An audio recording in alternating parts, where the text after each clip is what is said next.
My soul is in my stomach, and it demands cake. Luckily, there isn't anything wrong with having some cake in between your soul and the world. When I was about 6 years old, I realized my soul was in my stomach. The Klan was marching at the Capitol, and my father told me I had to stay home from school. He also told me to never get involved in the government or politics because I was Black and poor. And my stomach, and by my stomach I mean my soul, started hurting. My parents didn't explain to me what was going on or why. They had both faced a lot of injustice in their lives, and they had picked up a bad coping skill of never talking about dangerous things because it might bring more trouble. Passing down their coping skills to me gave me a stomachache. And somewhere right now in America, there is a family that's trying to decide what to do because the Klan or the alt-right or the Proud Boys are in their neighborhood. In your stomach or your gut are bacteria that make chemicals and hormones. One of them is serotonin. It affects your memory, how happy you are, and your sleep. Another one is cortisol, which is a stress hormone. I have had high blood pressure my entire adult life.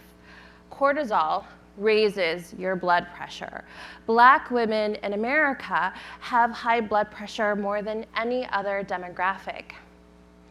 I think it's the stress of being both Black and a woman that raises our blood pressure. Maybe my soul isn't this lavender gold light in my stomach. Maybe it's bacteria. Maybe your soul is bacteria too. When I was 15, I had the most major soul ache of my life. My family had become homeless, and we were separated for about 10 years. And in that time, we had unlearned how to be a family. But in that time, I had to learn how to listen to my gut. When I was a teenager, I started dating girls because they are very, very pretty. Right? Yeah. Yes, girls, yes. And women, okay. And when I was a teenager, I really wanted to come out. I really, really wanted to come out. But my stomach, and by my stomach I mean my soul, started hurting. And I had at this point learned to tenderly examine this pain. Now, my stomach has been known to tell me some things that I don't agree with. And what my stomach was telling me was, you are Black and a girl and alone and homeless. You can't afford the additional danger of coming out. And so I waited. And even today, that remains an unpopular decision between me and my stomach. One day, I woke up and I was grown. And I was so excited because I didn't believe that I would live long enough to grow up. And I had an office job where I did office-y things with paper. And I had an office sweater because offices can't control the temperature.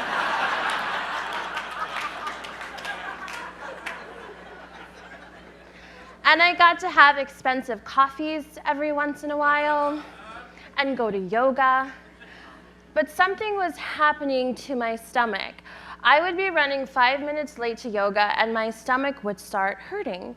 And it was because I had lived in survival mode for so long. I didn't understand what was running 5 minutes late to yoga and what was danger. So I told my stomach, we're safe now. It's okay. And for the most part, my stomach calmed down. Every once in a while, it would act up because I was talking to this woman or that woman who definitely wasn't good for me. And I'd say, yeah, I know, but just take one for the team because she's hot. And then one day, everything changed. On June 17th, 2015, in Charleston, South Carolina, Dylan Roof, a domestic terrorist and white supremacist, opened fire on a Bible study.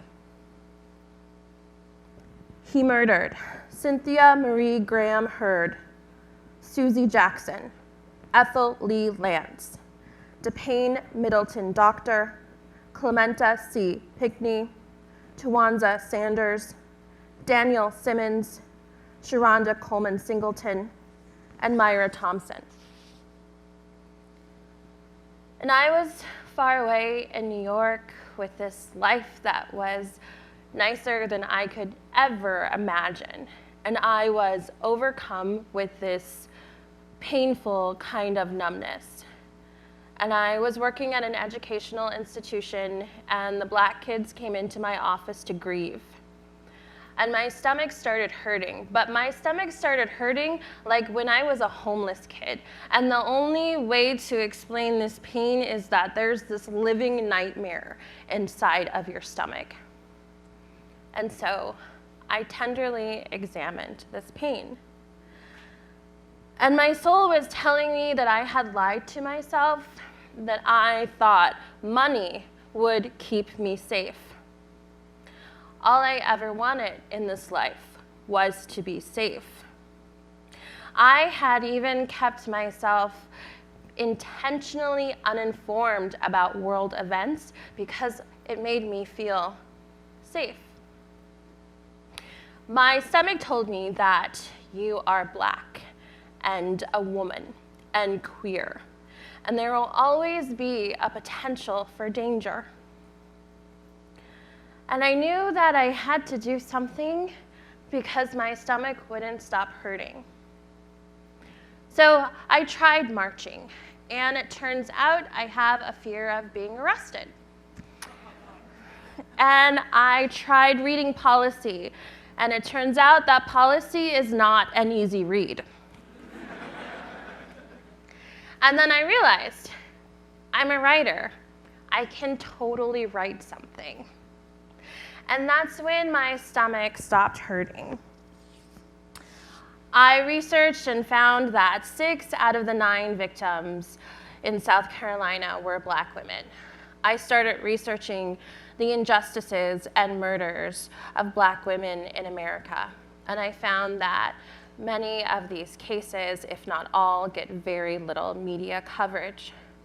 And I grieved, and I grieve for these Black women, these Black girls, these Black trans women, like they're my family, because they could have easily have been me. I have always understood this kind of danger. Listening to my gut allowed me to write a play about Black women, Black girls, and Black trans women that are being haunted by living in America. It is the thing in my life that I am most proud of. Nina Simone once said, "You can't help it. An artist's duty is to reflect the times." I see the Broadway community moving towards stories that are written from the gut and reflect our times. We have to stop worrying about the Midwestern tourist. I am from the Midwest.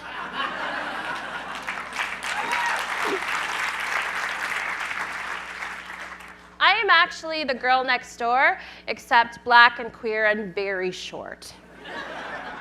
And I can tell you that stories can be both provocative and entertaining at the same time.